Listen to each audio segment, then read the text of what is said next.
नमस्कार दोस्तों, defence today में आज आपका स्वागत है। आज हम बात करेंगे आईएनएस अरिहंत भारत की परमाणु शक्ति से लैस पनडुब्बी के बारे में। तो ये भारत की स्वदेशी रूप से पहली परमाणु पनडुब्बी है। ये कैसे काम करती है इसके बारे में भी हम डिटेल से आगे जानेंगे।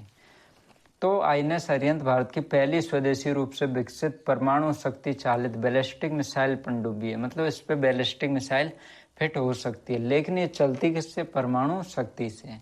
यह भारत के न्यूक्लियर ट्राइड का सबसे अहम हिस्सा है, यानी भारत अब जमीन, आसमान और समुद्र से परमाणु हमला करने में सक्षम है। तो इसका जो प्रकार है वो SSBN मतलब सबमर्सिबल शिप बैलिस्टिक न्यूक्लियर है। इसका जो निर्माण हुआ DRDO वार्क और नौसेना डॉक्स के सहयोग से हुआ। कमीशनिंग जो हुई 2016 में हुई। लगभग 110 मीटर है इसकी जो लंबाई है। वो विस्थापन की बात करें तो 6000 टन है। गतिशीलता परमाणु रिएक्टर से जरूरत नहीं 20 साल तक आने की बाहर भी। और हथियारों की बात करें तो K4 और K15 जैसी मिसाइलें ले जा सकती है और भविष्य में K5 और K6 मिसाइलें भी इस पे फिट की जाएगी, जिनकी रेंज जो है 8 से 9000 किलोमीटर तक होगी। तो इस तरह से हम कह सकते हैं कि भारत जो परमाणु शक्ति संपन्न ही नहीं और अमेरिका तक को कवर करने वाली मिसाइलें भी बना रहा है। तो थर्ड स्ट्राइक कैपेसिटी है ये। अगर भारत पर हमला होता है तो भारत जो है आईएनएस अरिहंत के जरिए पानी से जवाब देने में सक्षम है। मतलब इस सेकंड नहीं, सेकंड में तो जो है थल से जवाब देते हैं और थर्ड में जो है पानी से जवाब देते हैं। परमाणु पनडुब्बी महीनों तक पानी में रह सकती है बिना सतह पर आए। इससे दुश्मन को स्थिति का पता लगाना बहुत कठिन हो जाता है। भारत का न्यूक्लियर ट्रायड इससे पूरा हो जाता है। मतलब ट्रायड एक तरह से भारत जो जमीन से हमला कर देगा, जमीन से हमला करेगा तो सेकंड स्ट्राइक कैपेसिटी, और हवा से करेगा तो फर्स्ट, और थर्ड वाली जो है सी से आ जाएगी। तो इस तरह मतलब तीन, कहीं से भी यदि पहले समुद्र से करता है तो वो फर्स्ट वाली हो जाएगी। तो इस तरह से तीनों जगह से हमला कर सकता है। तो थर्ड स्ट्राइक कैपेसिटी की विशेषता भारत की नौसेना के पास मौजूद है। परमाणु पनडुब्बी क्या होती है कि महीनों तक पानी में रह सकती है बिना सतह पर आए। दुश्मन को इससे स्थिति का पता लगाना बहुत कठिन हो जाता है।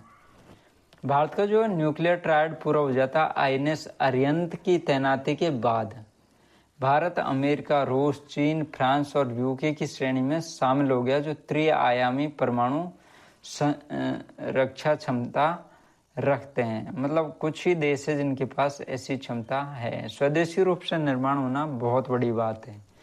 आईएनएस अरिहंत पूरी तरह से विकसित हुआ है स्वदेशी रूप से, जो आत्मनिर्भर भारत का प्रतीक है।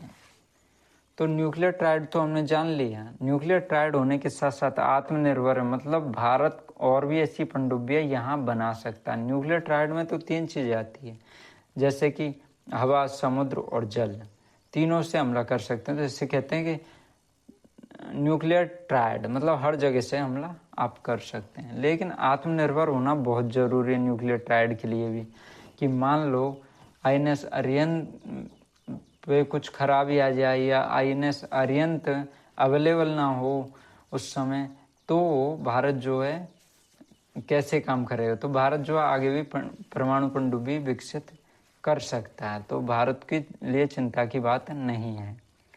और भविष्य की बात करें तो आईएनएस अरिहंत भी सेवा में आ ही चुकी है 2022 में।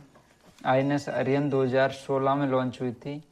भारत 3 से 4 SSBN और विकसित कर रहा है, जो कि K5 मिसाइलों को ले जा सके। K5 और K6 मतलब अभी 4 परमाणु पनडुब्बी और भारत विकसित कर रहा है। भारत को कम से कम 10 ऐसी परमाणु पनडुब्बियों की तुरंत आवश्यकता। वैसे बात करें आवश्यकता की तो 10 की आवश्यकता, लेकिन फिर भी 3-4 विकसित करना बहुत अच्छी बात है। आईएनएस अरिहंत भारत की समुद्री परमाणु सुरक्षा का आधार है और ये भारत को न्यूक्लियर डिटरेंस प्रदान करता है और दुश्मन को पहले हमला करने से रोकता है। वैसे आपका जो है इस बारे में क्या विचार है, आप अपना कमेंट करके जरूर बताइए। धन्यवाद दोस्तों।